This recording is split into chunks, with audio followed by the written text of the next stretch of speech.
Bonjour à toutes et à tous. Merci beaucoup d'être là. Donc, comme le disait Lucille, on vous propose bien sûr de poser vos questions dans le chat si vous en avez et on y répondra au mieux. Et puis, on a prévu à la fin un petit temps d'échange. Et puis, si certaines d'entre vous veulent qu'on continue, on pourra poursuivre quelques minutes en plus. Et puis on vous renverra bien sûr de la ressource après ce webinaire. Comme on vous l'indiquait, on enregistre le webinaire parce qu'il y a eu des demandes pour pouvoir le visionner ultérieurement des personnes qui ne pouvaient pas être avec nous aujourd'hui. Donc, on est quand même un certain nombre. Donc, c'est très chouette de pouvoir prendre ce temps-là et de parler donc, de cette thématique qui nous anime aujourd'hui, donc sur l'égalité femmes-hommes et les actrices et acteurs culturels de l'ESS ont leur rôle à jouer. C'est un webinaire donc, qui est organisé par l'UFISC, dont aujourd'hui je représente, avec donc ses membres et son partenaire historique, donc Opal CRD La Culture, avec Lucille, donc avec qui on co-anime aujourd'hui ce webinaire qui va durer jusqu'à environ, donc, comme je disais, 16 heures. Du coup, pour vous expliquer un petit peu ce pourquoi du comment, l'UFIS, donc l'Union fédérale d'intervention des structures culturelles, avec ses membres et partenaires, on a initié en fait une démarche en 2018, une démarche participative avec un souhait donc de renforcer l'égalité réelle entre les femmes et les hommes dans les structures culturelles de l'ESS à travers des actions de sensibilisation et d'appui. Il y avait un souhait en fait de mieux connaître la situation des inégalités entre les femmes et les hommes, dans notamment les très petites entreprises de l'ESS et en particulier sur le champ culturel, et les accompagner en prenant en compte leurs spécificités, parce que du coup, on s'est rendu compte que les spécificités avec des équipes réduites, souvent polyvalentes, qui conjuguent aussi souvent emploi permanent et contrats courts, avec des gouvernances collectives et puis beaucoup de responsabilités bénévoles. Il y avait aussi des réels enjeux pour accompagner ces très petites structures. Donc, pour vous expliquer, je vais juste vous partager très rapidement un tout petit PowerPoint.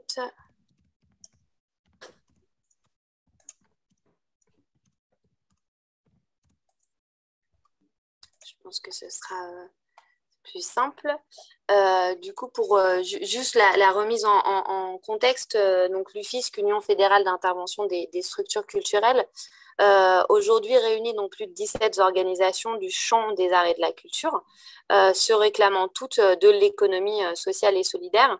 On est une fédération professionnelle donc du secteur artistique et culturel depuis les années 2000. Et donc, on regroupe en fait par subsidiarité, à travers nos membres et leurs adhérents, donc plus de 2500 structures et entreprises artistiques et culturelles dans différentes activités, que ce soit la création artistique, la diffusion, les expositions, la production d'événements, mais aussi l'accompagnement de pratiques culturelles, la formation professionnelle, l'enseignement, les médias, le numérique, etc. Et dans divers champs, tels que le théâtre, la marionnette, les arts de la rue, les arts plastiques et visuels, mais aussi les musiques actuelles. Et donc, on aura tout à l'heure deux exemples, un dans les arts de la rue et un autre dans les musiques actuelles, par exemple. Et la particularité à l'UFI, c'est donc on représente et des fédérations et des syndicats, et puis que l'ensemble de ces membres se sont réunis autour d'un manifeste qui s'appelle le Manifeste pour une autre économie de l'art et de la culture, qui défend notamment des principes autour de la diversité culturelle, des droits culturels et de la coopération, entre autres. Donc ça, c'était juste pour vous présenter un tout petit peu l'UFISC, pour vous remettre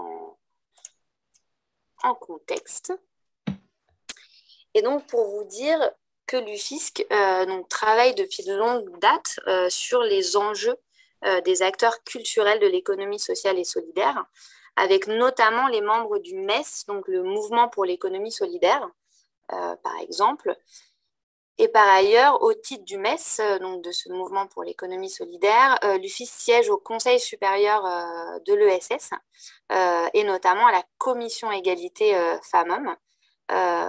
Justement, la commission vient de publier un nouveau rapport et c'est dans ce cadre-là qu'il nous apparaissait très intéressant de convier donc Elisa Bralet qui est là parmi nous aujourd'hui et qui était donc présidente de la commission égalité femmes-hommes de ce Conseil supérieur à l'ESS de 2015 à 2022 et puis qui va nous présenter un petit peu après les enjeux de l'inégalité femmes-hommes dans l'ESS. On a donc aussi décidé, je replace aussi notre partenaire Opal et notre partenariat avec Opal CRDLA Culture qui porte donc le centre de ressources ESS et Culture où il y a en effet un enjeu de l'accompagnement des structures qui est primordial. Et donc sur cette question du DLA, donc du dispositif local d'accompagnement, un outil qui est donc disponible pour accompagner les structures sur l'égalité femmes-hommes. Du coup, Lucille Rivera, qui est donc la co-directrice du CRDLA Culture à Opal, nous fera aussi une présentation. Et puis, on avait souhaité aussi, avec Florence Msili, donc, qui est chargée de mission au centre de ressources DLA Solidarité Santé à l'UNIOPS. UNIOPS, qui est donc l'Union nationale interfédérale des œuvres et organismes privés non lucratifs sanitaires et sociaux. Je vous préviens, je lis l'acronyme. Et du coup, pour faire un pas de côté dans le champ de la santé et des solidarités sociales, parce qu'on avait aussi envie de parler aujourd'hui de tout le champ de l'ESS et de faire justement ce pas de côté et de faire des liens avec le champ artistique et culturel également. Et ensuite, pour finir, et parce qu'on voulait s'inscrire aussi aujourd'hui dans le cadre du projet Réveil FH mené par l'UFISC et ses membres qu'on a terminé en 2021, on voulait aussi vous faire un focus grâce à deux réseaux membres de l'UFIS qui sont deux réseaux franciliens pour nous apporter deux témoignages de réseau. Donc, on a avec nous Marie Pontieux du RIF, donc du réseau de musiques actuelles en Île-de-France, et Charlène Elbois de la Fédération des arts de la rue en Île-de-France, pour nous présenter le type d'accompagnement et d'action et de chantier que peut mener un réseau et les enjeux aujourd'hui. Donc voilà un petit peu pour le déroulé de ce webinaire et je vais essayer de ne pas trop prendre de temps, mais je voulais vous redonner quelques éléments avant de donner la parole à Elisa Bralet pour commencer les différentes interventions.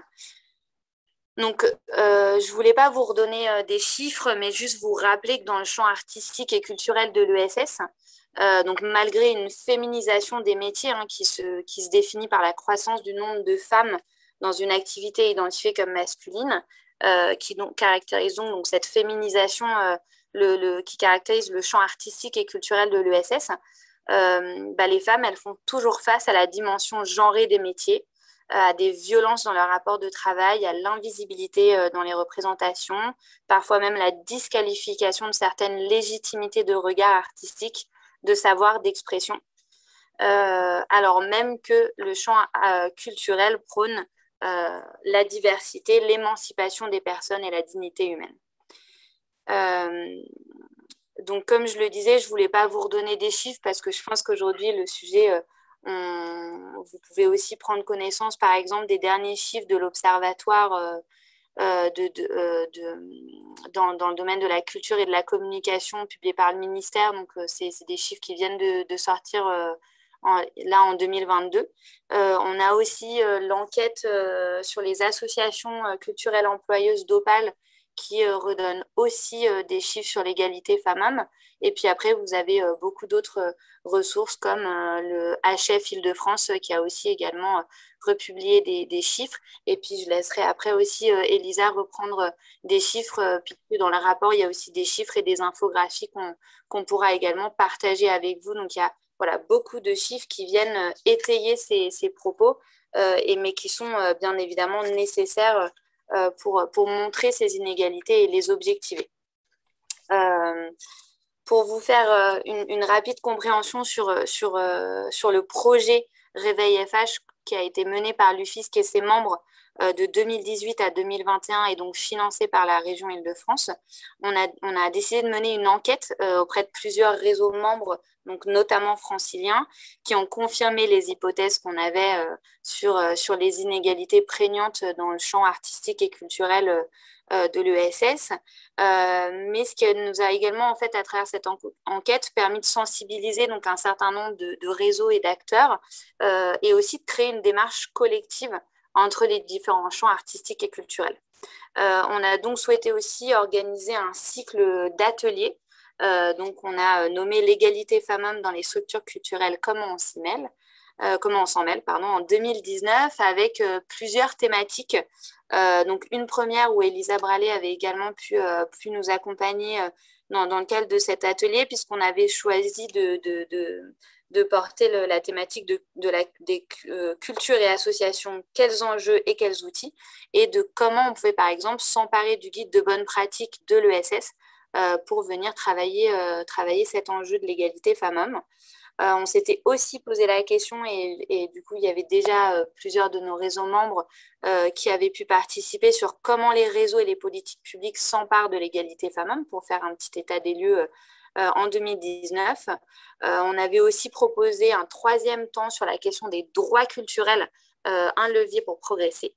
Et puis un dernier temps sur comment mieux accompagner les parcours professionnels en présence donc, de l'ARACT, qui est l'association régionale pour l'amélioration des conditions de travail, et la Commission paritaire nationale emploi, formation, spectacle vivant, donc la CPNEFSV, donc avec qui on avait pu du coup avoir des échanges autour de ces différentes thématiques. Et ce qu'on a pu constater depuis plusieurs années, ce qui a été confirmé dans le cadre de ce projet, c'est qu'il y a une réelle prise en compte aujourd'hui de cet enjeu d'égalité femmes-hommes dans les structures artistiques et culturelles de l'ESS et que l'ensemble des organisations souhaitent en effet mener des actions pour faire évoluer les choses.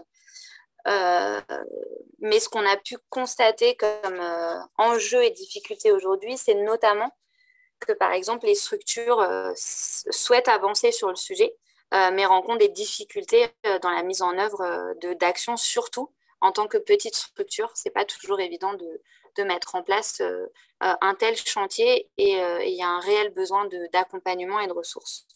On remarque souvent que c'est une personne moteur qui est à l'initiative de ces démarches. Alors, ça l'était c'était encore plus prégnant en 2018-2019, mais ça reste encore très vrai aujourd'hui. Et donc, un constat d'un besoin d'une action collective pour ne pas forcément remettre la responsabilité sur une personne ou une structure, mais vraiment ce besoin de démarche collective. On a aussi constaté le nécessaire besoin d'objectiver les données. Donc, ce que je disais tout à l'heure, pour rendre compte de la réalité des inégalités et des changements à opérer. Et donc, c'est aussi une observation qui doit être participative pour que l'enjeu soit d'autant plus conscientisé par les personnes et les structures. On a aussi pu, dans nos échanges, constater que c'était un sujet qui était complexe parce qu'il intervient sur plusieurs dimensions. Lorsque l'on veut être dans un réel changement systémique, parce que ça mêle à la fois des questions professionnelles, des questions de représentation et d'expression, mais aussi de prise en compte des parcours singuliers de chaque personne, de lutte contre les violences, quelles qu'elles soient, d'évolution des systèmes de gouvernance et de pouvoir. On a aussi remarqué que que se posait la question de comment est-ce qu'on accompagne des démarches de progrès exigeantes, notamment dans les petites structures. Donc, comme je le disais, ce n'est pas toujours évident. Et puis, on a constaté qu'il y avait une nécessité, du coup, de repenser les questions économiques qui touchent aussi bien à la revalorisation des métiers et des salaires, mais aussi à la répartition des moyens de production, puisque, comme l'illustrent les inégalités dans les répartitions des subventions aux équipes artistiques, voilà, on constate qu'il y a encore une réelle problématique à cet endroit-là. Et pour conclure, on a conclu sur le fait que l'égalité femmes-hommes doit aussi pouvoir transformer notre société et notre organisation sociale dans nos rapports de domination et de pouvoir, et que les acteurs et actrices de l'ESS peuvent avancer, pour nous en tout cas, grâce à une attention aux personnes dans toute leur diversité, à des gouvernances partagées, à la solidarité, aux soins apportés aux autres et à notre planète, comme certains et certaines nommeraient le CARE aujourd'hui, enfin, ou depuis longtemps, mais c'est vrai que c'est un, un réel enjeu aujourd'hui dont on parle. Et puis, au-delà de la volonté des acteurs, il y a bien sûr la mise en place de politiques publiques, donc volontaristes, voire contraignantes, de soutien et d'accompagnement, qui sont donc indispensables aujourd'hui. Et je terminerai, comme je vous l'ai dit, donc il y a ce plan du ministère de la Culture qui est sorti aujourd'hui pour l'année à venir. Voilà, c'est ce type de choses. On voit qu'il y a une réelle volonté, en tout cas à un moment donné, sur certains sujets, de travailler ces dimensions avec la mise en place de formations, de référents, de cellules d'écoute, par exemple. Et voilà. Donc, je vais m'arrêter là. J'espère ne pas avoir été trop longue, mais je vais surtout donner donc, la parole à Elisa Bralet. Donc, encore merci d'être avec nous pour nous représenter donc, plus largement les enjeux de l'égalité femmes-hommes dans l'économie sociale et solidaire. Merci beaucoup, Laure, et bonjour à toutes et à tous. Ravie d'être avec vous encore aujourd'hui, comme tu le disais, Laure. En plus, c'est bien, j'étais venue à l'ouverture d'un des ateliers, du premier, et puis de pouvoir venir là après la mise en œuvre de ce projet sur Éveil Femmes-Hommes, pardon, et puis de pouvoir aussi voir comment vous continuez à porter ce sujet. Alors, Laure a déjà dit beaucoup de choses, notamment pour donner le cadrage, les enjeux, les valeurs. Donc, je vais modestement vous donner quelques quand même données chiffrées voilà, que j'aime présenter pour certainement conforter les observations que vous pouvez faire vous-même et puis vous présenter un petit peu les travaux du rapport. Merci beaucoup pour le partage. Super. Ça te convient? Hop, je pense qu'on est bon. Ouais, c'est parfait.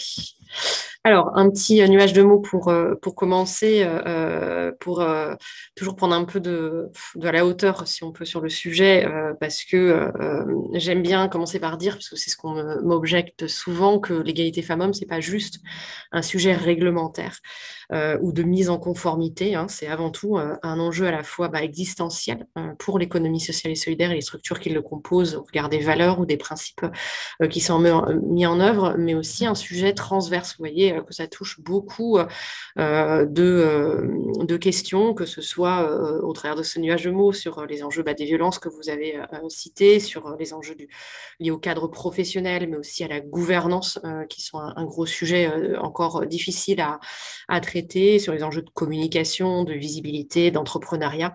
Je crois que tu disais, Laure, que c'est multidimensionnel et je rejoins complètement cette approche-là.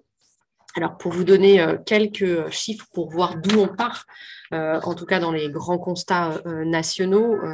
Donc, dans ce cadre, vous voyez, je reprends les études menées par l'Observatoire national de l'ESS, donc portées aujourd'hui par ESS France, des chiffres que vous connaissez certainement, une économie sociale et solidaire comme vos associations, pour partie fortement féminisée, hein, 69% de salariés qui sont des femmes dans l'économie sociale et solidaire, et pourtant un gros problème de représentation de ces femmes. Vous voyez quelques chiffres en dessous. Je parle souvent, moi, d'entonnoir inversé, c'est-à-dire qu'on a beaucoup de femmes, mais plus on avance sur des postes à responsabilité, comme des postes de cadre, de direction, ou même sur des postes de gouvernance, hein, au sein de conseils d'administration, de bureaux ou de présidence de structures, moins on a de femmes qui sont représentées. Donc, ce sont vraiment des chiffres objectifs, hein, issus soit de données de la statistique publique pour les postes salariés, soit d'enquêtes qui convergent, que ce soit celle de Viviane Tchernonog, de Lionel Poutou ou de ESS France. Donc, deux volets pour vous présenter juste de focus sur le volet peut-être plus salarié, égalité professionnelle, et le volet ensuite gouvernance. Sur l'égalité professionnelle, dans la slide suivante, des chiffres qui sont assez parlants, puisqu'on voit notamment aussi pour les associations, si c'est possible de montrer la slide suivante. Merci beaucoup, Laure. Super, ça a marché. Qui montre que si on regarde donc cette répartition femmes-hommes dans le champ associatif, vous voyez qu'on est déjà au-dessus de cette moyenne de 69% et 71% de femmes, donc une part encore plus importante. Et quand on regarde l'accès au poste de cadre, vous voyez que là, il y a seulement 12% des femmes qui y accèdent contre 19% des hommes, donc un plafond vert extrêmement présent et qu'on peut objectiver, puisque c'est un des gros enjeux d'objectiver les données. Si on regarde la slide suivante sur la gouvernance, donc là, cette fois-ci, on peut voir notamment que la répartition, voilà, en fonction des postes, aussi, on parle souvent de postes non mixtes ou très genrés côté métier, mais également côté gouvernance, puisque vous pouvez voir que, je vous citais celui des postes de présidence, à 37% occupés par des femmes dans les associations. Vous voyez que c'est un petit peu mieux sur les postes de secrétaire suppléant ou suppléante, mais pour autant, sur les autres, on est tout juste à ce qu'on peut appeler de la mixité, puisque c'est entre 40 et 60%, mais en tout cas loin d'une parité. Et vous voyez à droite que plus la structure est de grande taille, moins on va retrouver de femmes, par exemple, sur des postes de présidence ou des postes de gouvernance, 18% de femmes présidentes dans les structures de plus de 50 salariés. Également, on remarque que plus on rentre dans un système fédératif, donc de réseau, moins on va retrouver également de femmes sur les postes, notamment de présidence. Grosso modo, ces études-là montrent que plus la structure est grande, plus elle est ancienne, plus elle gère de fonds, moins on va retrouver de femmes dans la gouvernance ou la gestion de ces structures. Donc ça interroge forcément. Et ça interroge évidemment sur les points de blocage. Donc, rien de nouveau. Laure vous l'a dit, dans la slide suivante, vous pourrez voir quelques items, en tout cas de freins, qui sont cités, à la fois des freins sociologiques et des freins aussi liés à justement la composition des gouvernances. Ce qui est intéressant de noter, c'est un peu ce paradoxe entre des organismes de tutelle que vous pouvez avoir. Aujourd'hui, on vous demande de pouvoir justifier voilà, par rapport au public de vos actions, par rapport à l'intégration de thématiques autour de l'égalité femmes-hommes, que ce soit dans les actions liées voilà, à la culture, à l'éducation plus spécifiquement, à l'égalité entre femmes et hommes ou à tout autre aujourd'hui projet. Une demande aussi de plus en plus de la société civile, de vos publics accompagnés sur ce sujet. Et pourtant, comme vous pouvez le voir, 41% des structures n'évoquent jamais ou rarement le sujet, entre autres de la parité, mais de l'égalité femmes-hommes dans leurs instances. Donc c'est un vrai questionnement. Et 59% n'ont mené aucune démarche pour ce qui concerne la gouvernance sur ce sujet. Donc des freins sociologiques forts, que évidemment vous connaissez, auxquels vous êtes confrontés si vous cherchez justement des moyens d'agir, comme le disait Laure, et vous continuez sur ce sujet, mais aussi dans les modes de gouvernance, le cumul des mandats, le poids de la cooptation, mais aussi l'absence de fiches de poste, que ce soit des fiches de poste dans les toutes petites structures, en effet, par exemple, pour les postes de salariés ou pour les postes de gouvernance, ce qui se fait encore moins, mais qui est très intéressant pour aussi objectiver les compétences attendues et donc mieux se questionner sur du coup, les profils et les personnes qui vont pouvoir occuper ces postes plutôt que de le faire par la cooptation ou sans cadre en tout cas prédéfini. C'était pour voilà, balayer un petit peu le contexte et vous amener donc, sur ces travaux qu'on a menés au sein du Conseil supérieur. Donc, ce Conseil supérieur de l'économie sociale et solidaire, en effet, le MES y participe. C'est un conseil qui rassemble à la fois des représentants de l'ensemble des acteurs de l'économie sociale et solidaire, essentiellement ce qu'on appelle les têtes de réseau nationales, et également l'ensemble des représentants d'acteurs publics, donc des différents ministères, des deux assemblées également, et le ministère donc, en charge de l'économie sociale et solidaire.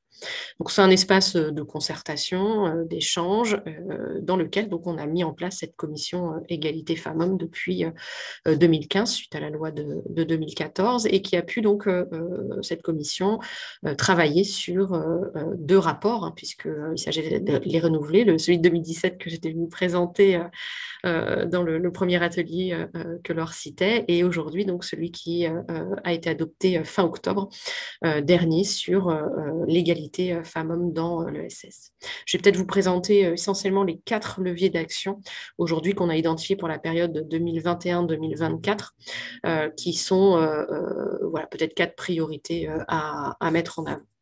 Avec une double focale, vous allez voir sur chacune de ces thématiques, à la fois pour montrer le chemin qui reste à parcourir dans l'économie sociale et solidaire. Hein, vous avez l'ensemble du détail, je crois que le lien a été mis pour l'accès à ce rapport, un peu un état des lieux voilà, du long chemin qui reste à faire encore en matière d'égalité femmes-hommes, mais également montrer que l'économie sociale et solidaire a aussi valeur d'exemple et peut apporter des solutions. Sur la crise sanitaire, évidemment, sujet incontournable, à la fois donc, le constat que beaucoup de métiers en première ligne, ce sera peut-être recité après, que ce soit les métiers du sanitaire et social, du commerce de proximité, voilà, du soin de la santé en général, sur lesquels on va retrouver beaucoup de femmes, et pour autant une égalité femmes-hommes qui a beaucoup régressé. Que ce soit sur le sujet des violences ou le sujet de ces différents métiers. Donc, avec des enjeux qu'on a essayé de mettre en avant en croisant les regards avec, en effet, au Conseil à l'égalité, mais aussi avec le CESE, avec la Fondation des femmes, etc., tous les rapports qui ont pu paraître sur ces situations pour essayer donc de faire en sorte que les plans de relance puissent aussi être accessibles aux femmes, notamment les solutions de financement, qui existent des solutions de financement de proximité, hein, d'aide, des aides d'urgence dans l'économie sociale et solidaire, mais ça c'est très important parce que les outils financiers sont souvent aujourd'hui à grande échelle et ne répondent pas à toutes les initiatives associatives, notamment portées par des femmes, des hommes, mais sur lesquels les femmes auront peut-être plus de mal à aller sur des projets parfois, voilà, où quand on voit un ticket d'entrée à 100 000 euros ou à 500 000 euros, voilà, c'est pas la réalité associative de vos différents champs. Et lancer des plans de valorisation hein, de ces métiers, que ce soit ces métiers du care ou ces métiers aussi de proximité avec les publics accompagnés qui sont peu mis en avant. Un deuxième sujet important, celui donc de la parité et du partage du pouvoir, donc sur la slide suivante, qui, là, on voulait pointer l'enjeu de re-questionner les organisations démocratiques des structures, la composition du bénévolat, la composition des conseils d'administration, des différentes instances, l'équilibre des pouvoirs et la répartition des mandats.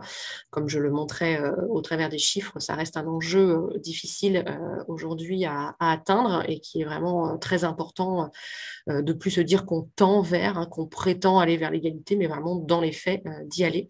Donc de réinterroger le rapport au pouvoir, de pouvoir objectiver les mandats, comme je le disais, hein, notamment en définissant les compétences aussi attendues des administrateurs ou administratrices, de pouvoir limiter le cumul des mandats, et aussi un sujet qu'on a voulu mettre en avant sur tout ce qui est violence, en effet, harcèlement sexiste et sexuel, aussi dans les instances de gouvernance, parce que voilà, c'est presque des sujets qu'on a vus encore plus tabous que dans l'exercice des métiers, que dans l'exercice des activités. Et donc, c'est important que ça puisse aussi être porté à tous les niveaux, ce sujet-là. Troisième gros sujet qu'on a voulu mettre en avant sur tout ce qui est donc accompagnement de l'émancipation économique et professionnelle de tous et toutes. En fait, on travaillait là sur l'enjeu de mixité des métiers et de valorisation des métiers. Donc, Laure le disait, hein, il y a beaucoup de métiers très genrés dans votre secteur, mais également dans le reste de l'économie sociale et solidaire. On va retrouver des métiers soit très féminisés, soit très masculinisés. Et donc, tout l'enjeu est de créer de la mixité, hein, entre à peu près 40 et 60% de femmes ou hommes, en fonction, hein, selon les métiers. Et on remarque que cette mixité, elle stagne aujourd'hui, hein, dans l'ensemble des chiffres. Donc, il y a des enjeux, évidemment, de pouvoir produire ces indicateurs genrés régulièrement, plus particulièrement sur les métiers qui sont peu masculinisés ou peu féminisés, c'est-à-dire les emplois non mixtes, de pouvoir accompagner aussi les réseaux, les employeurs sur un questionnement tant autour de la visibilité de ces métiers, de la revalorisation salariale que de l'équilibre des temps de vie. Hein, ce sont tous les sujets liés aux conditions de travail, de consolidation, voilà, de temps partiel ou autres, hein, qui nécessitent un investissement côté employeur important.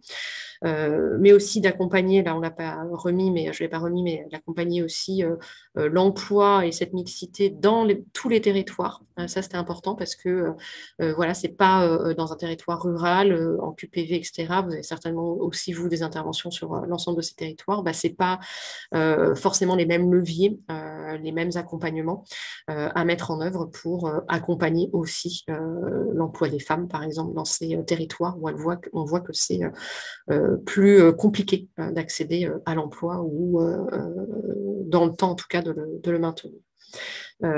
Et c'est également aussi la lutte contre, évidemment, les violences et le harcèlement sexistes et sexuels au travail que je citais juste avant. Dernier sujet qu'on a voulu aborder, c'était une nouveauté dans ce rapport, c'était la question de l'éducation et de la sensibilisation à l'égalité femmes-hommes. Et là, pour le coup, on s'est assez facilement rendu compte que c'était quasiment exclusivement porté par l'économie sociale et solidaire, c'est-à-dire par des associations, quelques coopératives également, mais également des mutuelles, surtout dans l'éducation nationale pour les mutuelles, avec la docenne. Donc, en fait, alors évidemment, il y a le volet porté quand même par le public, hein, par tout l'enseignement public, scolaire, mais sinon, ce sont les structures d'économie sociale et solidaire qui portent ce volet-là. Donc ça, c'était très important à pointer, à mettre en avant, et puis surtout à faire en sorte que du coup, puisqu'on a les ressources pour le coup au sein des structures, que ça puisse irriguer les différents événements, que ce soit des semaines de sensibilisation autour, pas que de l'égalité filles-garçons, mais aussi de l'économie sociale et solidaire, pour pouvoir porter ce sujet à ce moment-là, que ce soit dans des événements plus culturels, hein, voilà, que vous pouvez avoir, faire en sorte que, puisque les acteurs sont sur ce sujet, que ça puisse aussi croiser des événements pour favoriser une communication, donc sans stéréotype de sexe, construire des plans d'action et rendre visible surtout le rôle des femmes qui sont souvent mis à l'arrière-plan sur ce sujet et pour sensibiliser à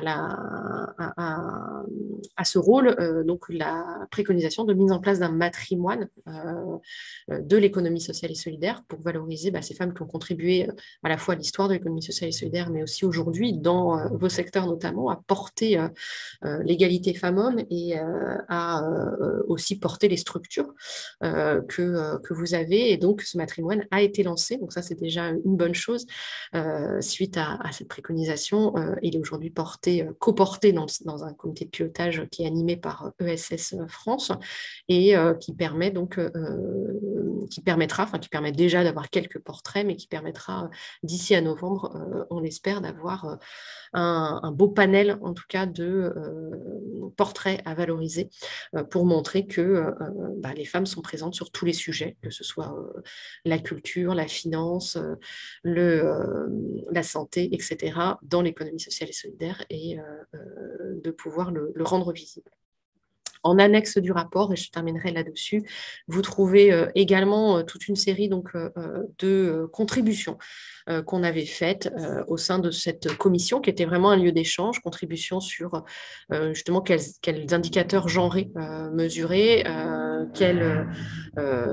comment intégrer aussi le sujet dans le cadre stratégique du DLA, tant pour accompagner les chargés de mission que pour, dans leur exercice même de leur rôle, que pour aussi accompagner les structures qui sont potentiellement impactées sur ce sujet ou demandeuses d'avancer sur cette question-là. Donc, toute une série de contributions que vous retrouverez en annexe de ce rapport qui est entièrement public, évidemment, pour pouvoir le consulter et peut-être en faire écho, puisque c'est souvent le retour qu'on en a, c'est que ça permet finalement de faire écho sur le sujet à des démarches qui peuvent être portées au sein des structures pour montrer que globalement, l'économie sociale et solidaire aussi s'empare de ce sujet, elle a du chemin à faire, mais elle est présente, elle ne ferme pas les yeux, on va dire, sur les progrès, les marges de progrès qui sont devant elle, et elle apporte pour certains sujets aussi des exemples ou des initiatives, des innovations qui sont importantes à rendre visibles. Voilà ce que je pouvais pour compléter le propos de Laure, qui était déjà très, très riche, notamment concernant vos secteurs. Et c'est avec plaisir si vous avez quelques questions avant les interventions, pour le coup, beaucoup plus parlantes et concrètes des autres intervenantes.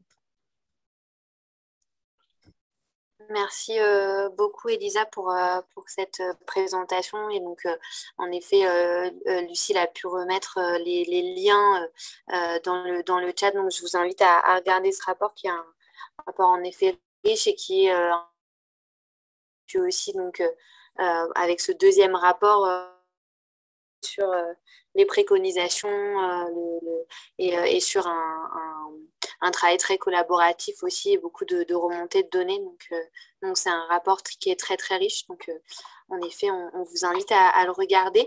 Peut-être, alors je suis désolée, j'ai oublié de le préciser, mais Elisa, tu as une autre réunion, une autre obligation qui suit. Donc je ne sais pas si tu as quelques minutes à nous accorder, si éventuellement il y a une ou deux questions. J'ai l'impression que... Il y a une main qui est levée, effectivement. Voilà.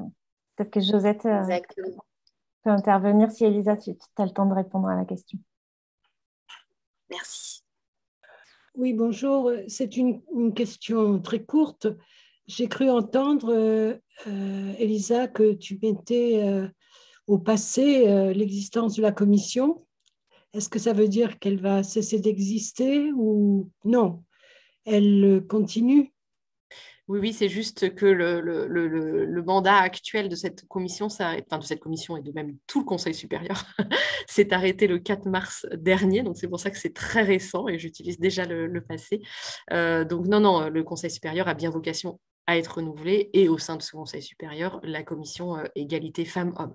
Et donc là, nous sommes dans un entre-deux, dans l'attente de publication d'un décret puis d'un arrêté de nomination. Donc c'est pour ça que j'ai utilisé le passé, mais il y a bien un engagement politique du côté de l'État dans la continuité qu'il pourra y avoir de renouveler cette instance. Merci au passage, bravo pour la qualité du travail que vous avez fait. Comme l'a dit Laure, un travail collectif avec beaucoup d'expertise au sein de la commission. Et comme dit Laure, c'est très important de faire fédérer et converger collectivement toute notre capacité à agir. Parce que sur le sujet, il y a beaucoup à faire et en effet, il ne faut pas s'essouffler de voir que des fois, les avancées peuvent être très bien, mais des fois aussi très lentes. Merci. Est-ce qu'il y aurait d'autres questions avant qu'on propose à Florence aussi du réseau plutôt médico-social santé de l'UNIOPS. Donc, je ne dirai pas ce que signifie le CIL parce que je me souviens plus de Florence. Je te laisserai le présenter. Qui vient venir peut-être donner des petits éclairages sectoriels par rapport en réaction à l'intervention d'Elisa. S'il n'y a pas de main levée, je te laisse, Florence, intervenir. Ok, eh bien bonjour à toutes et à tous. Donc Florence Msili du CRDLA Solidarité Santé qui est portée par l'UNIOPS. Alors je ne vous répéterai pas non plus ce que ça veut dire l'UNIOPS, mais en gros donc c'est une union nationale qui réunit une centaine d'adhérents, fédérations nationales et associations nationales des champs social, médico-social et sanitaire, mais des acteurs du secteur privé non lucratif uniquement. Voilà, et donc des grosses associations ou des grosses fédérations, centres sociaux, APF France Handicap, Fédération des acteurs de la solidarité, voilà, il y en a beaucoup. Et ces missions, c'est de défendre et valoriser donc, les acteurs de ces champs, représenter les associations et les personnes accompagnées auprès des pouvoirs publics, avec une grosse activité de plaidoyer notamment. L'UNIOPS porte ce centre de ressources. Donc c'est à ce double titre, je crois, que j'interviens aujourd'hui. Et l'idée, c'était peut-être d'apporter un éclairage un peu non chiffré, parce qu'il ne s'agirait pas de vous assommer avec tout plein de chiffres dont je ne dispose pas nécessairement d'ailleurs, mais plutôt de vous apporter un éclairage sur ce secteur avec lesquels il y a potentiellement des choses à croiser avec le secteur culturel. D'une part parce que c'est... alors, le champ de la solidarité et la santé aussi, peut-être pour vous préciser, c'est très très large, donc ça vient recouvrir, on va dire, 4 grands domaines d'activité. Les associations de lutte contre les exclusions avec l'hébergement, l'accès à l'emploi, la précarité alimentaire, etc.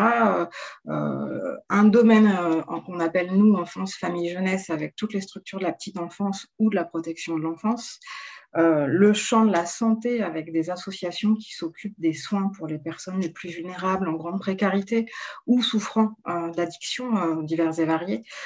Et puis le secteur autonomie qui réunit des associations accompagnant des personnes âgées ou des personnes en situation de handicap. Donc vous voyez, ça adresse vraiment un portrait extrêmement large. Il s'agirait d'être sans doute dans des analyses plus fines par branche d'activité, mais là je vais essayer de vous dresser quelque chose d'un peu général. Et ce que l'on peut partager peut-être, c'est d'abord la féminisation de ces secteurs, puisqu'en gros, 70% des travailleurs sociaux de ces secteurs sont des femmes. Donc c'est déjà assez important, avec évidemment des focus que vous connaissez sans doute. On a 95% des aides à domicile et des aides ménagères qui sont des femmes, 86% des infirmières. Voilà, je ne vais pas les passer en revue tous, mais c'est quand même des chiffres importants.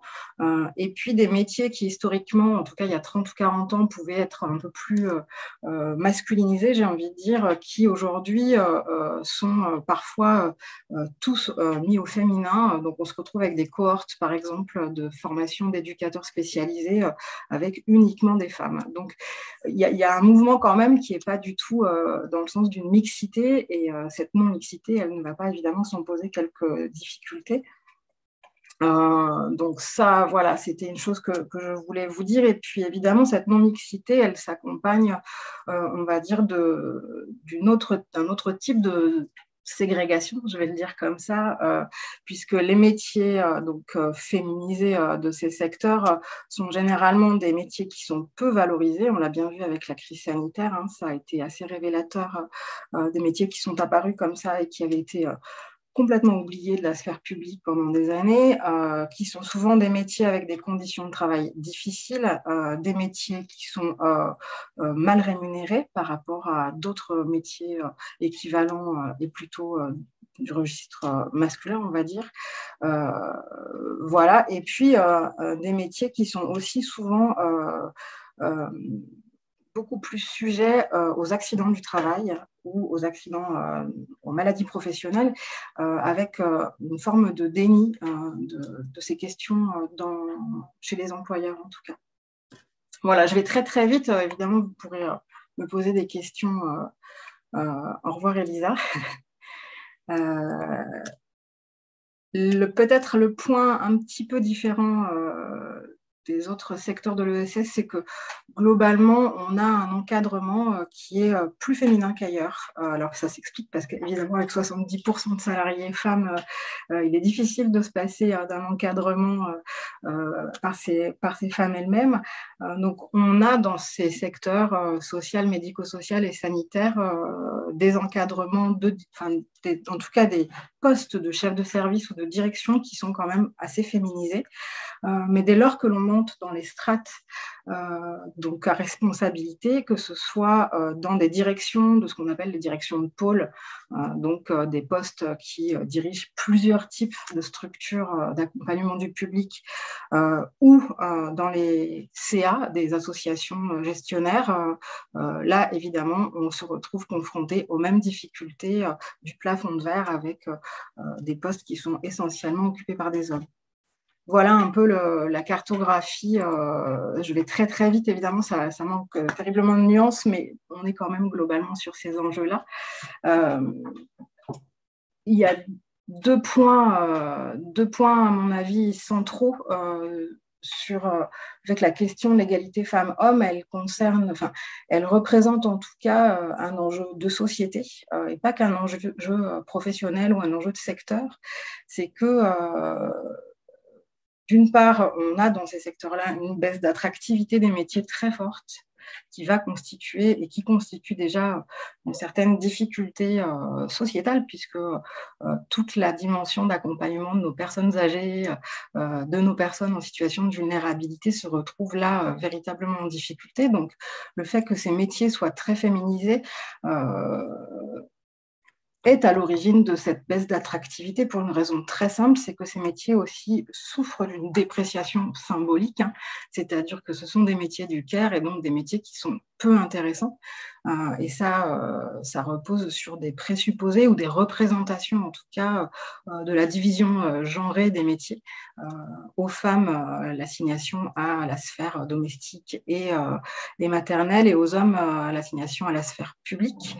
Donc, on a un enjeu là de société très fort, et puis un enjeu de reproduction des inégalités et des stéréotypes de genre, à la fois au sein même des organisations. Les organisations, elles ne sont pas neutres dans leur façon de considérer les salariés, mais aussi dans l'accompagnement des publics.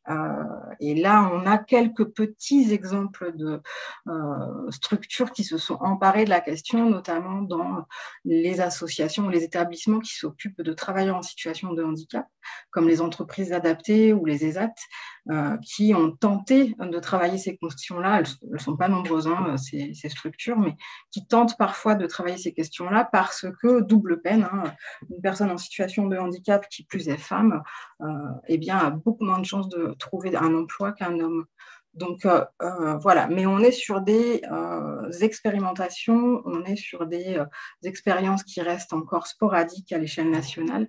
Et donc, ce sont des sujets qui ne sont pas encore abordés véritablement ou pris en main par les acteurs eux-mêmes, acteurs et actrices, j'ai envie de dire, de ces champs-là. Voilà ce que je pouvais en dire, mais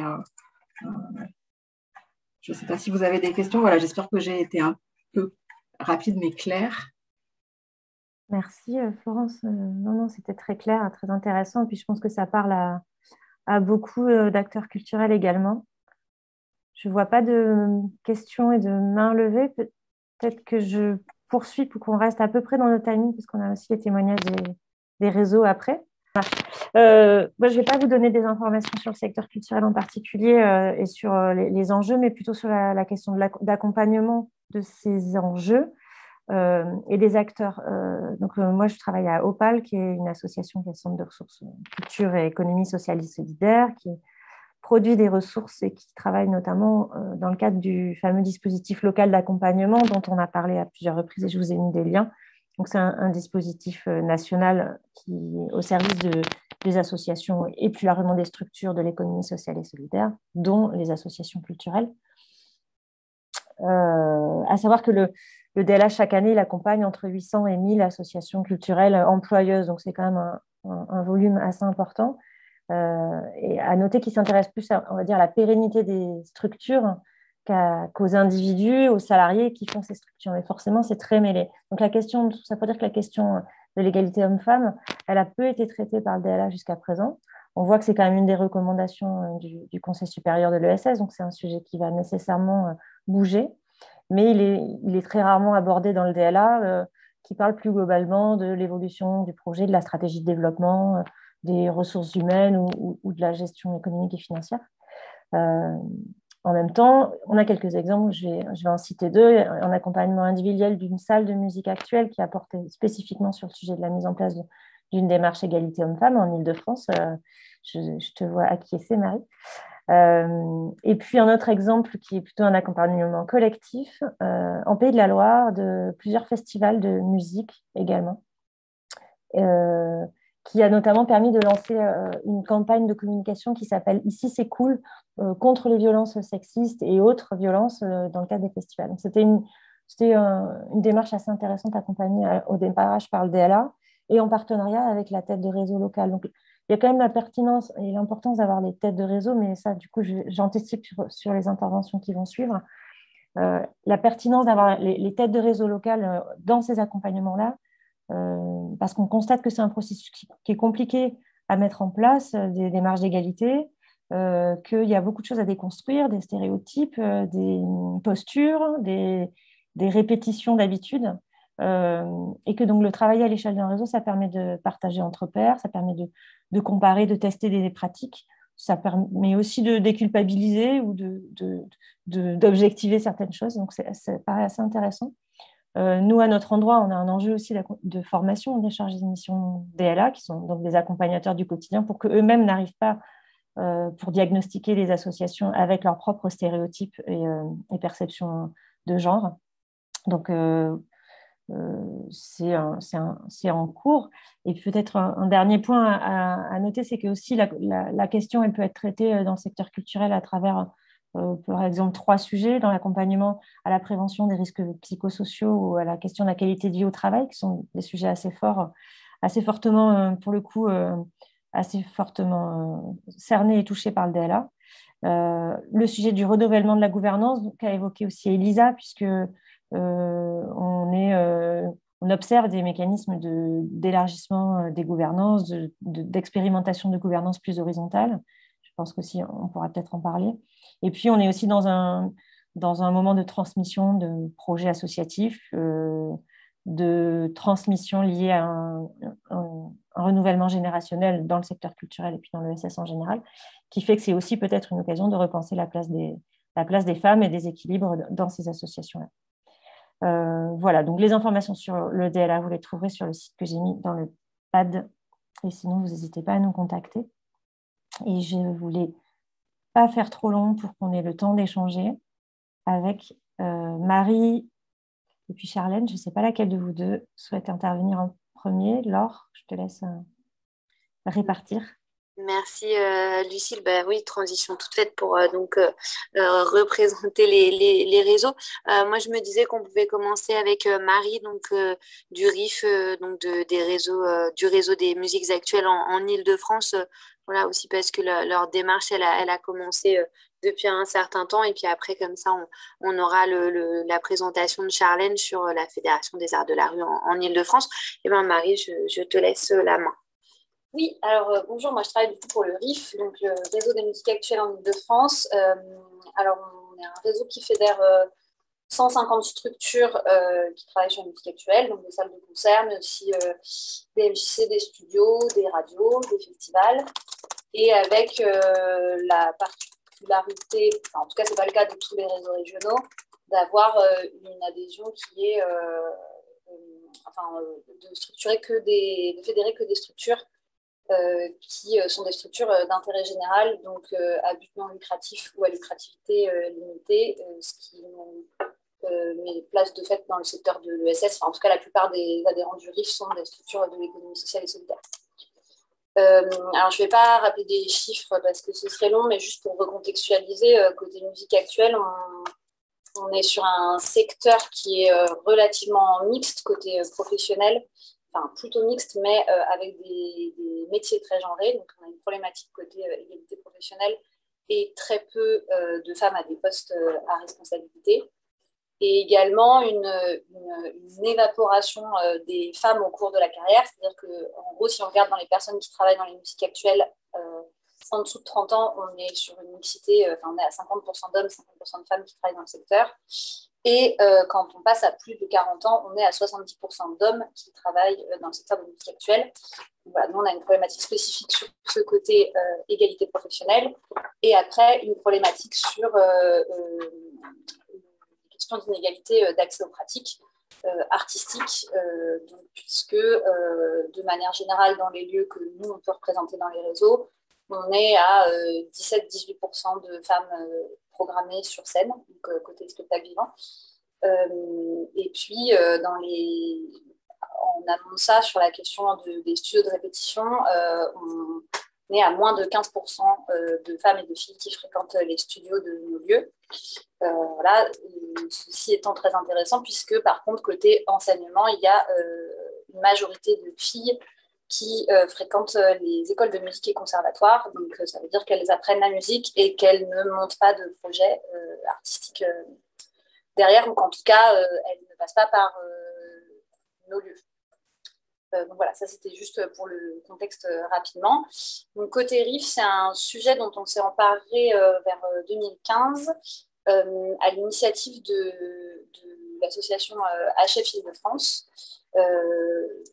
Donc je ne sais pas si du coup il y a quelqu'un d'HF, mais pour faire très vite, HF c'est un mouvement national qui milite pour plus d'égalité entre les femmes et les hommes dans la culture, qui est structuré en antenne régionale. Et donc HF Île-de-France avait sollicité plusieurs fois le RIF pour travailler sur le secteur musique actuelle. Donc, on avait monté un projet qui s'appelait la saison égalité musique actuelle avec Opal et puis Feu Arcadie. Donc, voilà, qui s'inspirait de ce que HF avait fait dans le théâtre. Donc, les saisons égalité musique actuelle, c'était un engagement de structure à essayer d'atteindre la parité dans les programmations. Nous, on a fonctionné un peu différemment. On a été plutôt sur un angle sensibilisation. Donc, on a commencé par l'organisation de rencontres professionnelles.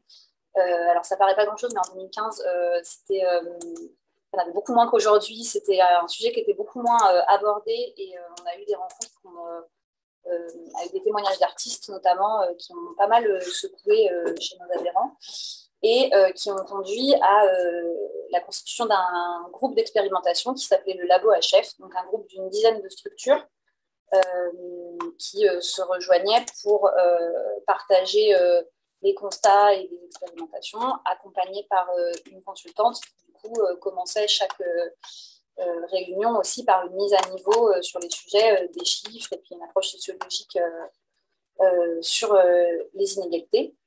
Ce groupe d'expérimentation, il a conduit à des petits sous-groupes de travail. Donc, on travaillait sur des angles concrets, donc programmation, communication, enseignement, formation, répétition, et puis un groupe qui s'appelait Hospitalité des lieux, donc, qui visait à plus identifier les freins dans pourquoi les femmes ne fréquentaient pas, ou en tout cas moins, les lieux du réseau. Du coup, ces petits groupes, ils ont donné lieu à plutôt des avancées dans les lieux qui partageaient, qui étaient investis dans la démarche, donc des avancées qui se sont faites au niveau des structures, qui étaient en gros la mise en place du comptage qui s'est généralisé, donc le comptage au plateau, le comptage dans les studios, la réflexion autour des supports de communication, donc écriture inclusive, et puis au-delà de ça, des questions de représentation dans les supports de communication. Sur les questions d'accompagnement, on a eu la mise en place du jury paritaire dans tout ce qui était tremplin, dispositif d'accompagnement des pratiques musicales. Et puis tout ce qui était aussi expérimentation d'ateliers de pratiques en non-mixité. Voilà. Et arrivé à là, donc, tout ça s'est passé sur 3-4 ans. Et après, nous, on a eu une période de blocage un petit peu où, en fait, pour revenir sur la thématique de comment on travaille ça en réseau, c'est devenu compliqué d'avancer avec en fait, des adhérents qui ont des niveaux de sensibilisation et d'avancée très différents. Et du coup, là, on est arrivé à un point où, en fait, on travaille un peu sur 3 niveaux. C'est-à-dire que nous, il y a un travail qui se fait vraiment au niveau du réseau en interne. Donc, parce qu'à un moment, on s'est dit qu'accompagner les structures sur ces sujets-là, ça supposait aussi une certaine exemplarité au niveau du réseau. Donc, nous, on a mis en place un CA et un bureau paritaire. Donc, je ne rentre pas forcément dans le détail des projets, mais si vous avez des questions, je rejoins ce qui a été dit avant sur l'importance de réfléchir sur la gouvernance. Ça permet de développer pas mal de choses. On a mis en place une gouvernance paritaire, donc c'est-à-dire que chaque poste est occupé par un binôme femmes-hommes dans notre CA et dans notre bureau. On travaille à l'écriture d'une charte pour le réseau, c'est-à-dire donc plutôt là sur un angle prévention des violences sexistes et sexuelles, si on invente de quelque chose qui s'est passé dans une structure du réseau, avoir quelque chose de clair sur comment on réagit en tant que réseau, parce que ça suppose, notamment si ça implique des personnes qui sont dans notre CA, etc. Et puis là, on travaille sur, avant l'été, avoir une formation de toute l'équipe des salariés du RIF. Donc, nous, on est 10 salariés, parce que je rejoins ce que disait Laure, pour l'instant, c'est un peu porté par certaines personnes Et du coup, ça pose la question en tant que réseau, chaque salarié est une porte d'entrée pour certains adhérents selon certaines thématiques ou territoires. Et donc, la nécessité que tout le monde soit formé. Donc, ça, c'est vraiment au niveau interne réseau. Ensuite, on continue de travailler avec l'ensemble des adhérents, donc avec toujours des rencontres pro régulières, notamment sur les temps forts professionnels qui peuvent exister. La question de comment un réseau peut centraliser tout ce qui est comptage. Donc chez nous, ça se fait plutôt via le réseau national des lieux qui s'appelle la FEDELIMA, qui centralise toutes les infos sur le nombre de femmes sur scène et dans les studios. Et puis, toujours sur cette angle prévention, donc ça, je pense que Laure va en parler un peu après, mais c'est vrai que l'axe prévention des violences sexistes et sexuelles, c'est peut-être l'axe qui aujourd'hui occupe le plus, en tout cas, dont les politiques publiques se sont le plus emparées sur la question d'égalité. Donc, nous, au niveau du réseau, on centralise l'organisation des formations qui sont demandées alors chez nous par le CNM, donc le Centre national de la musique, mais également le ministère de la Culture maintenant. Et puis, on s'inscrit aussi dans le dispositif Ici c'est cool, dont Lucille a un petit peu parlé. Ça s'appelle le DLA, d'un collectif de festivals en Pays de la Loire, avec à l'élaboration d'une campagne de communication. Mais depuis, ce dispositif, il a aussi grossi avec un dispositif de formation. Donc, nous, on est relais régional sur cet angle-là. Notamment parce que nous, c'est un choix qui avait été fait au niveau du réseau de travailler plus sur les questions d'égalité professionnelle et d'égalité d'accès aux pratiques. Et on a d'autres réseaux qui ont plus travaillé sur les violences sexistes et sexuelles. Et du coup, c'est plus intéressant de capitaliser sur ce qui a été fait ailleurs. Et ensuite, sur ce qui est plus poussé, on accompagne du coup, des projets qui peuvent être portés par des structures directement.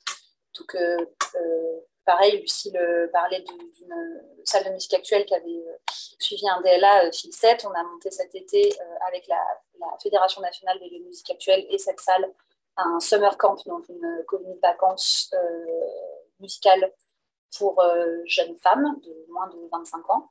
Donc une semaine d'ateliers, de pratiques où elles dormaient sur place. Voilà, donc en immersion totale et en non-mixité. Très riche. Je crois que Laure a mis le lien du documentaire dans les ressources qui vous sont fournies. On a également un projet de visite exploratoire dans les lieux. Donc, encore, je ne rentre pas dans les détails, mais si vous avez des questions, je peux y répondre. Donc, sur le modèle de ce qui existe en urbanisme, donc de faire une visite avec un groupe d'usagères d'un lieu pour essayer de repérer les endroits dans le lieu qui ne sont pas adaptés, les freins, les problématiques de sécurité ou d'accueil, enfin, voilà, tout ce qui peut représenter un peu des freins. Donc voilà, ce qui nous permet en fait de travailler autant avec tout le monde, avec un niveau sensibilisation niveau 1, on va dire, jusqu'à du coup, des projets qui sont montés avec des structures qui sont elles-mêmes déjà plus avancées et ce qui permet d'expérimenter des choses plus loin qu'après on peut reproduire ailleurs, parce que l'objectif, par exemple, des visites exploratoires ou du summer camp, c'est de pouvoir mener ce projet dans d'autres lieux par la suite. Voilà, j'ai posé un peu vite parce qu'on est un peu juste, très bien. Mais s'il y a des questions sur le projet, j'ai non, merci beaucoup Marie pour cette présentation de ce que vous pouvez faire en tant que réseau. Et puis, on voit bien aussi votre travail sur le long terme qui s'est mis en place. Lucille, peut-être qu'on peut proposer à Charlène de présenter pour le coup ce qui est fait dans les arts de la rue avec la Fédération en Île-de-France. Et puis après, peut-être qu'on pourra justement peut-être plus parler de l'actualité et puis des questions et d'échanger collectivement. Du coup, Charlène, je te laisse du coup présenter aussi ce que vous faites donc, en tant que réseau. Ok, merci Laure. Alors juste, je vais contextualiser aussi un tout petit peu comme Marie sur la FERU, donc la Fédération des Arts de la Rue en Île-de-France. C'est une fédération qui fait partie d'un réseau national 11 fédérations régionales sur les arts de la rue, avec une fédération nationale des arts de la rue. Nous, on travaille, on réunit des adhérents à la fois structures et individus qui peuvent aller de collectifs, compagnies d'artistes, mais aussi des lieux, des opérateurs, des festivals, des collectivités aussi. et de travail en commission. Les démarches qu'on met en place dans le cadre du travail sur l'égalité femmes-hommes dans les arts de la rue s'inscrivent en très très grande majorité dans le cadre d'une commission de travail interrégionale qui regroupe aujourd'hui 4 fédérations, enfin 5 presque, fédérations régionales des arts de la rue, l'Île-de-France, la Nouvelle-Aquitaine, la Normandie, Auvergne-Rhône-Alpes et les Hauts-de-France qui nous rejoignent dans la démarche, ainsi que la Fédération nationale des arts de la rue. Donc on a aussi des démarches qui vont être mises en place au niveau local, régional en Île-de-France, mais disons que tout le travail qu'on mène va être mené de concert avec les autres fédérations. On a mis en place un fonctionnement très spécifique sur cette commission de travail avec une convention en fait entre nos fédérations, entre les membres du comité de pilotage et l'utilisation d'un fonds mutualisé. Où les fédérations vont pouvoir abonder un pot commun, on va dire, qui est géré par l'une des fédérations membres de la commission qui a voté sa gestion en propre dans sa fédération. Les fédérations peuvent participer si elles en ont les moyens financiers à la hauteur de ce qu'elles veulent. Tout cela est recontractualisé chaque année et qu'on puisse ou pas abonder financièrement, les fédérations peuvent être membres du comité de pilotage de la commission. Les membres, peu importe combien de chaque région font partie du comité de pilotage, une fédération égale une voix. Et on va privilégier là aussi la recherche du consensus quand il y a des votes qui portent majoritairement sur l'utilisation du fonds mutualisé qui va nous permettre de mettre en place nos actions.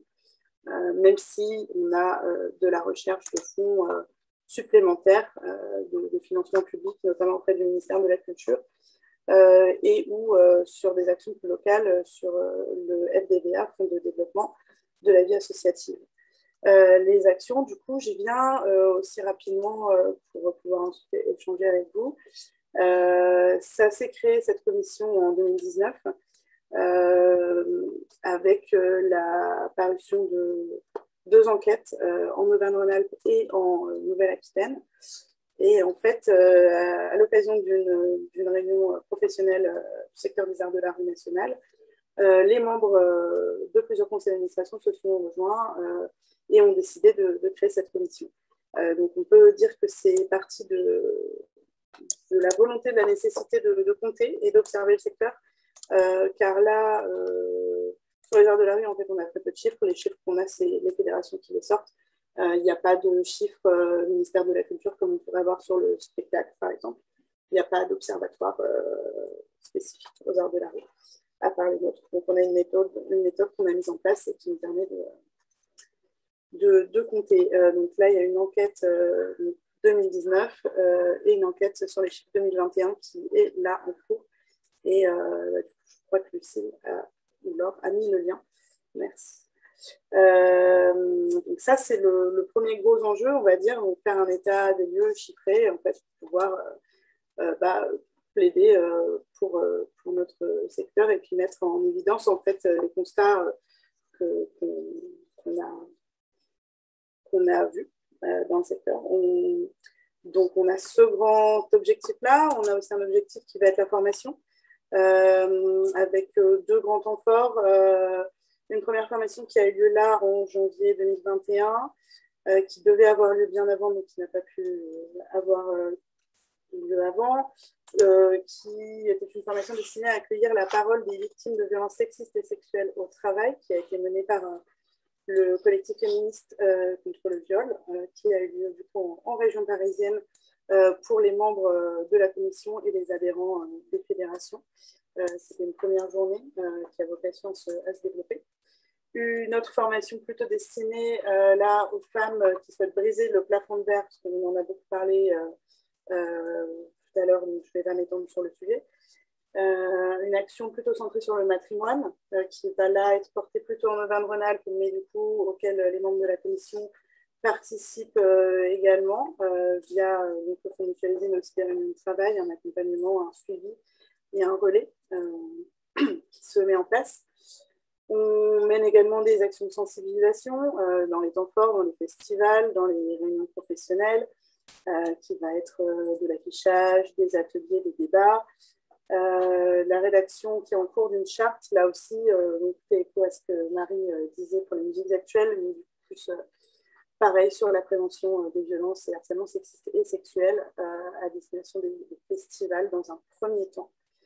Et en Ile-de-France, plus spécifiquement encore, là, une marche exploratoire aussi qui va se mettre en place dans le cadre des journées professionnelles des arts de la rue en Ile-de-France qu'on organise là, donc vraiment plus sur une action régionale pour l'espace public et la création artistique dans l'espace public.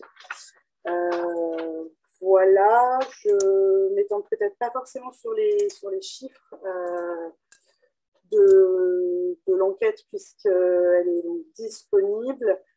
Et puis, du coup, je pense que je vais m'arrêter là, même si c'est rapide. Comme ça me laisse le temps de discuter peut-être. C'est parfait.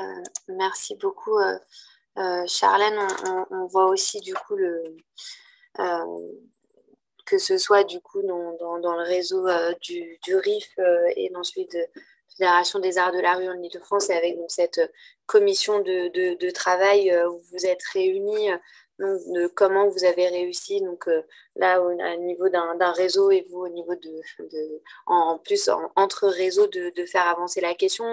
Donc je renote un peu ces dimensions d'objectiver des données et de savoir aussi de quoi on parle pour savoir comment est-ce qu'on met en place des actions.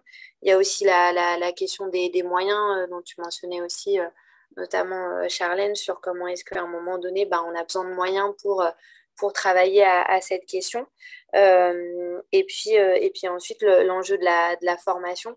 Comment est-ce qu'on va au-delà de la sensibilisation, mais bien sûr avec une grosse partie de sensibilisation et de campagne de communication et puis d'outillage, en fait, qui est très important et qui est primordial et nécessaire pour les structures pour qu'elles puissent s'en emparer. Voilà, je ne sais pas s'il y a déjà des questions à ce stade. Je pense que je vois une main levée d'Elsa, donc je vous invite si vous voulez poser votre question. Oui, je remets tout en marche. On m'entend bien. Merci. Oui, je me permettais une petite question. Alors moi, je suis plus secteur musique actuelle pour savoir si dans la continuité en fait de l'étude qui avait été menée Fedelima RIF en partenariat avec Opal justement sur les structures employeuses, qui avait fait vraiment un vrai focus en fait sur l'égalité femmes-hommes et qui avait justement aussi montré que ça serait super intéressant de travailler un peu sur les trajectoires de femmes en fait dans le secteur. Et pour les questions en effet de frein, d'évaporation, etc. Notamment aujourd'hui avec dans notre secteur, et je pense que c'est pas le seul touché, avec une crise des vocations qui touche quand même de plein fouet le secteur, des problématiques de recrutement sur des postes de direction, d'administration, de programmation qui vont un peu rebattre les cartes aussi. Et je reviens un petit peu aussi sur l'intervention qu'avait fait tout à l'heure c'est Florence Msili aussi qui parlait de à un moment donné une dépréciation de certains métiers et qui peuvent aussi à ce moment-là se féminiser, mais souvent c'est un effet un peu aller-retour, ça se remplit un peu de femmes, ça ressort quand ça devient un peu plus, etc. Voilà. Donc je voulais savoir si on allait un peu plus travailler la question des trajectoires des femmes au-delà des données chiffrées, si ça va venir bientôt, si c'est dans les tuyaux ou pas. Et en plus, en parallèle avec les leviers qui sont les mentorats qui sont mis en place aujourd'hui, comme par exemple la Fedelima, où là on est vraiment sur des échanges justement d'expérience et de trajectoire. Et ça serait super intéressant d'aller un peu là. Voilà, merci. Marie, alors, attends. Alors, est-ce que c'est prévu effectivement, il y a les programmes de mentorat qui sont portés. C'est vrai que j'en ai pas parlé, mais dans ce qui peut être en réseau, la Fedelima, donc la Fédération nationale des jeunes musiques actuelles, porte un programme de mentorat donc un programme sur 1 an d'accompagnement de femmes dans l'évolution de leur carrière, où elles sont parrainées par une autre femme, donc des binômes, avec une femme qui est déjà à un poste pas forcément à responsabilité. En fait, il y a plusieurs angles dans ce programme de mentorat. Il y a la question de la responsabilité et il y a la question des métiers peu féminisés. Donc, c'est de l'accompagnement ou vers des postes de direction adjointe d'administration, ou sur des postes techniques ou d'artistes. Et donc, on constitue des binômes de femmes qui sont déjà bien installées à cet endroit-là,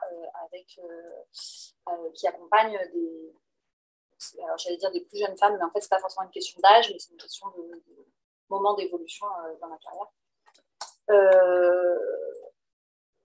En dehors de ça, là, moi, à ma connaissance, il y a pas, sur ces questions de trajectoire, je ne crois pas que là, tout de suite, on est prévu de travailler là-dessus. Je pense que là, les moyens sont un peu concentrés sur la question plutôt de la pratique artistique, notamment à la Fédélima, où il y a une personne qui est embauchée en thèse CIFRE et qui travaille sur la question de la non-fréquentation des studios par les jeunes filles.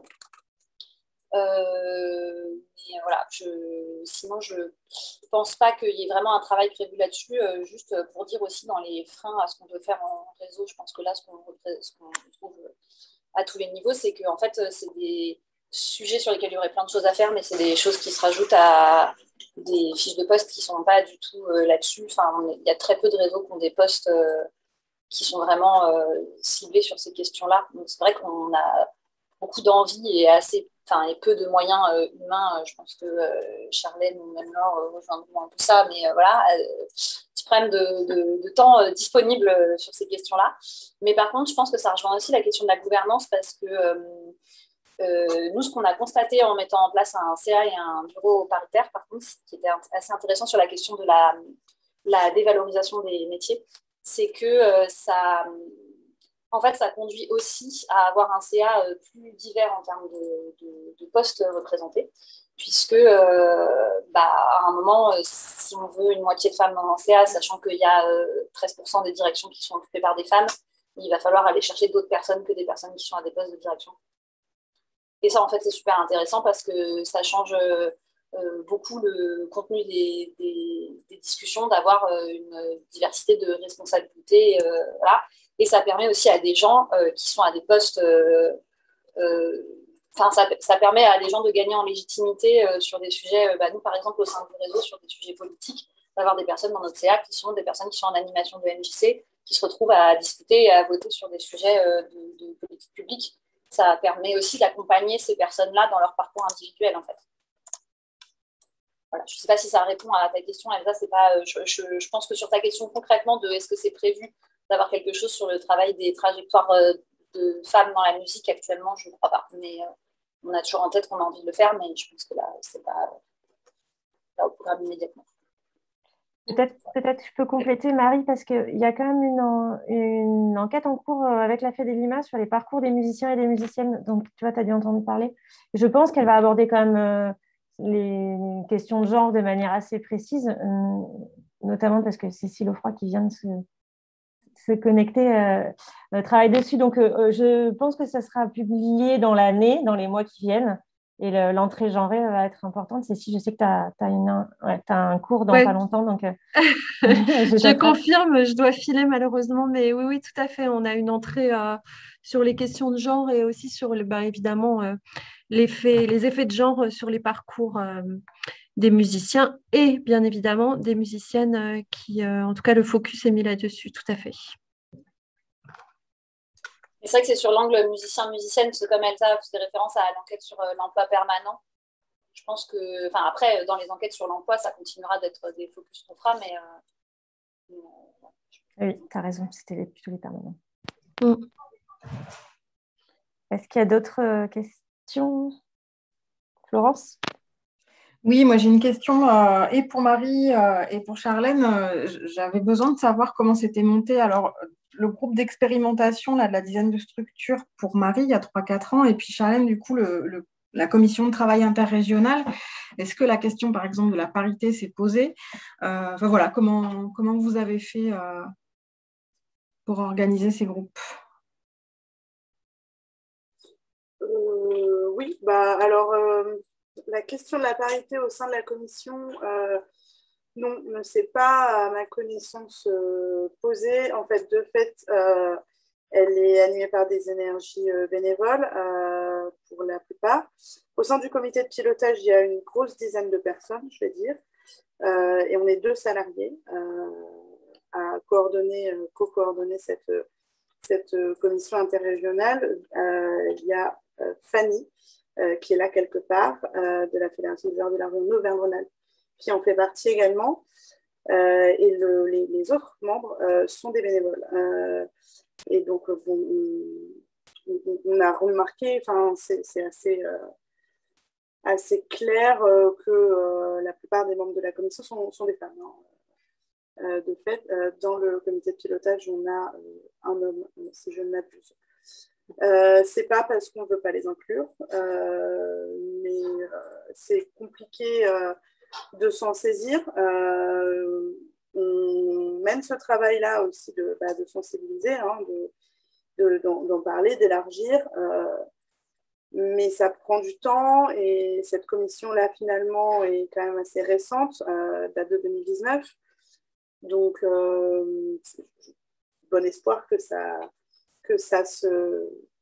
les hommes s'y joignent, mais voilà, pour le moment, c'est pas le cas, alors même que les arts de la rue, c'est un milieu quand même assez masculin, ce qu'on peut constater et dans l'enquête qu'on a menée sur 430, il me semble, compagnies interrogées, plus de 200 sont dirigées par des hommes, une centaine par des femmes, le reste c'est de la direction collective ou paritaire. Donc voilà, c'est un peu dommage, mais c'est comme ça pour le moment. Et nous, pour le coup, sur le labo, on avait instauré des règles, mais qui étaient alors pas sur la parité.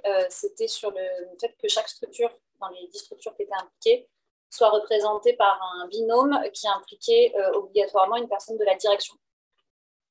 Ce qui permettait d'éviter la crainte qu'on avait, en fait, c'était d'avoir une personne dans la structure qui est intéressée à titre personnel par cette question-là, qui travaille et qui, voilà, on voulait que ça implique la direction.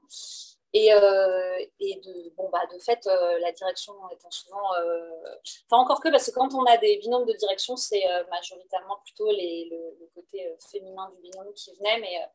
en tout cas, on avait un groupe relativement mixte à cet endroit-là. Et aujourd'hui, on a un groupe de travail beaucoup plus large où tout le monde peut s'investir. Mais du coup, comme les structures qui avaient participé au labo sont restées, c'est quand même un groupe de travail qui est majoritairement féminin, effectivement. Mais par contre, ce groupe de travail, il n'y a pas de vote, en fait. Donc, il fait des propositions. Et les propositions, après, nous, elles sont forcément revotées en CA. Et comme notre CA est paritaire, de toute façon, à l'issue de la prise de décision est paritaire. Mais le groupe de travail, non. Et puis c'est vrai qu'au début, dans ce groupe de travail, on avait pas mal d'hommes parce qu'on avait quand même des personnes qui s'étaient impliquées dans le labo. Et puis comme il y a eu du renouvellement d'équipe, et là, le groupe de travail il grossit parce qu'on constate quand même qu'en termes d'intérêt, chez les personnes qui arrivent dans les structures maintenant, il y a quand même quelque chose en termes de génération qui est assez fort. Hein. Il y a beaucoup plus d'intérêt pour ces sujets-là chez des personnes plus jeunes, et notamment chez des jeunes femmes. Donc, on a beaucoup, ça commence à être un groupe de travail constitué de beaucoup de femmes de moins de 30 ans. Ouais, pareil. On va dire. Je ne sais pas s'il y avait d'autres questions. Moi, sinon, j'avais une question. On en avait un petit peu parlé, Marie et Charlène, avec, comme je leur mentionnais, le plan de lutte contre les violences et le harcèlement sexiste et sexuel, donc qui vient de sortir dans le spectacle vivant. Et comme je le disais, en tout cas, le Centre national du cinéma, le Centre national musique, c'est déjà emparé hein, de ce plan avec, du coup... plusieurs engagements, donc un premier engagement sur le respect du code du travail. Il y a aussi du coup la création d'un dispositif interne de signalement de ces violences. Il y a aussi la question de la formation, comme on en parlait dès 2022, la formation de la direction, des encadrants, la direction des ressources humaines et toutes les personnes au sein de la direction, pardon, et de sensibiliser aussi formellement les équipes et organiser la prévention des risques. Et puis, il y avait aussi la mise en place d'une évaluation et d'un suivi des actions sur cette question des violences et du harcèlement sexiste et sexuel. Après, c'est vrai que dans ce que vous avez pu mener dans les réseaux et avec les structures, c'est des choses que vous aviez pu déjà un petit peu initier, hein, que ce soit la question de la formation, de la sensibilisation.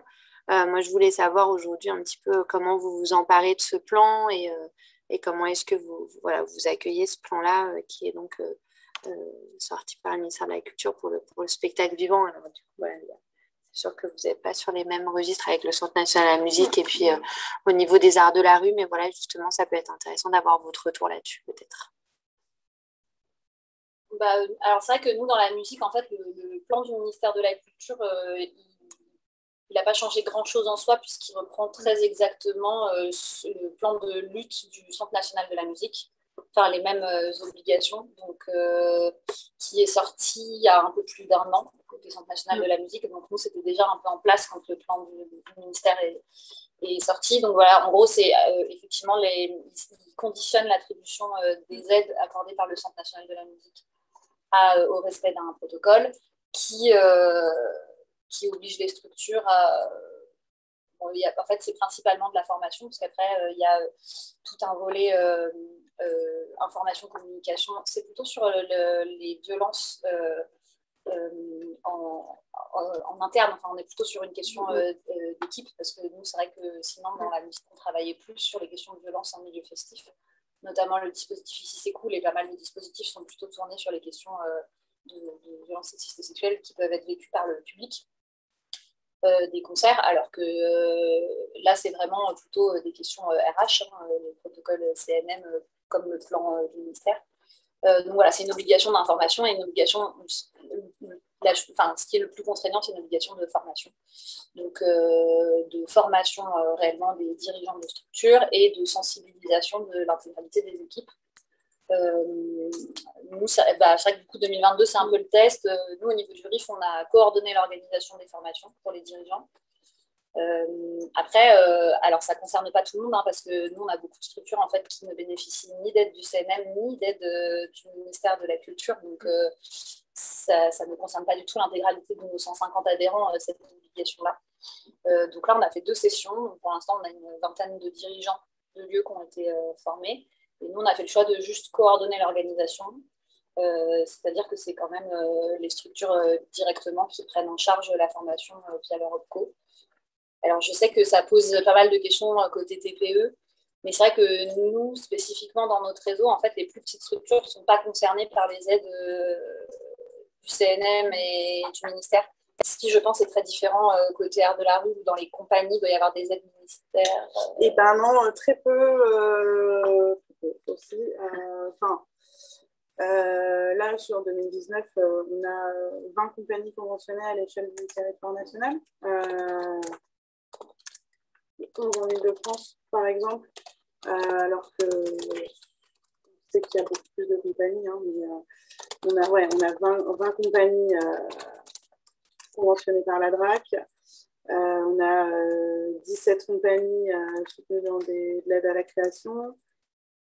Pour le focus spécifique Ile-de-France, donc c'est 11 compagnies conventionnées et c'est 6 compagnies aidées au projet en 2019, donc c'est très très très très peu.